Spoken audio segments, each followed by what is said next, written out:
তার চোখ ছাড়া এই পুরো জায়গাটা গর্ত হয়ে আছে, পুরো জায়গাটা গর্ত হয়ে আছে, মানে চোখ ছাড়া আর কিছু একটা চোখ তাও মনে হয় আছে, আর পুরো জায়গাটা একটা ভয়ঙ্কর গর্ত হয়ে আছে।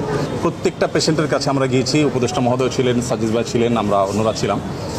যেটা আপনারা একটু আগে শুনেছেন যে আসন্না ফাউন্ডেশন চ্যারিটেবল অর্গানাইজেশন, আমরা আমাদের নিজস্ব যে তহবিল আছে সেই তহবিল থেকে কোনো প্রকার পাবলিক ডোনেশন নেওয়া ছাড়া আমাদের নিজেদের অন্য সমস্ত প্রজেক্টগুলোকে এই মুহূর্তে স্টপ করে দিয়ে এই প্রজেক্টে আমরা সর্বোচ্চ প্রায়োরিটি দিয়ে কাজ করছি। কারণ হসপিটালগুলোতে যে দৃশ্য, এই দৃশ্যগুলো যদি কেউ নিজের চোখে না দেখে সে আসলে কোনোভাবে অনুমান করতে পারবে না যে ভয়াবহতা কোন পর্যায়ে পৌঁছেছে।